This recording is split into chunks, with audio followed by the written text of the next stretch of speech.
Imagine that when you wake up in the morning, before you even open your eyes, the first thing that you experience are voices that only exist in your head, screaming at you at the top of their lungs, telling you that you're a horrible person, you're despicable and ugly and stupid, unlovable, and you should die.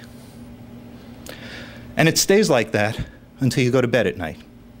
And it's like that every day. Layer onto that you hallucinate. You could be walking somewhere and think that you see a person hanging from the ceiling with their throat cut and maggots coming out and not know if it's real. Viewed another way, every conversation that you have with a person, you don't know if they're there.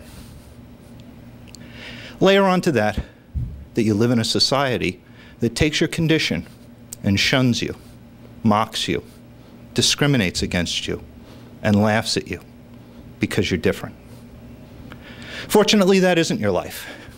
It's my daughter's. Suzanne suffers from schizophrenia and depression. She's 28 years old and has spent 60% of the last 12 years in psychiatric hospitals. That's 7 years. I don't know how she does it, but somehow, through it all, she has remained a kind, considerate, loving person who every day teaches me the definition of dignity. I'm proud that she's my daughter. But I have a problem. I'm supposed to fix this. That's what fathers do. And what I've come to realize is that I can't do anything more to improve upon Suzanne's today, but I can do something that may make her tomorrow better. So on September 19th, I'm leaving from Savannah, Georgia, and will attempt to complete 100 marathons in 140 days, crossing the United States and finishing in Los Angeles on February 6th, 2011. I'm doing this to raise awareness for mental health issues and to raise money for a variety of organizations that deal with mental illness in general and the cure and treatment for depression and schizophrenia in particular. For more information, please see my website at www.afathersjourney.org. Please note that's a .org. I don't know if I can do this.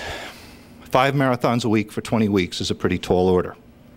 I've got a couple of things working for me and a couple against. First of all, I'm 53.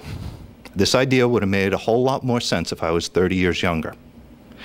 Beyond that, there's 4.5 million steps involved in crossing the country. Any one misstep on a rock and a pothole could end it all. Beyond that, whenever anyone runs, you absorb at least your full body weight on impact of every step, which means for my 200-pound body over 4.5 million steps, I'm asking my ankles, feet, knees, and lower back to absorb 900 million pounds of my own weight. Beyond that, there's weather. Starting out in the south in the late summer is going to be hot. There's also going to be rain as we enter the hurricane season. Beyond that, there's the standard stuff. There's blisters and dehydration and cuts and bleeding and losing toenails and bugs and cars. And at 75 marathons, there are multiple 8,000-foot climbs through the mountains of New Mexico. And along with that comes the possibility of oxygen poisoning. I've got two things working for me. The first thing I've got going for me is I've taken this very seriously. Since January 2010, I've worked out 5 days a week, 3 hours a day, and had to increase the number of calories that I take in a day to between 5,000 and 6,000, and at the same time, lost 20 pounds. The second thing that I have going for me is I'm a father who loves his daughter and would do anything for her. And I know that whatever pain I may endure in the short term pales in comparison to what she deals with on a daily basis. Now, I know this isn't just about Suzanne. There are tens of millions of people who are afflicted with some type of mental illness in this country alone. And it's permanent, and it's debilitating, it's relentless, and it's life-changing. With mental illness, you don't get to make the most basic decisions about the direction that your life takes, the same as everyone else.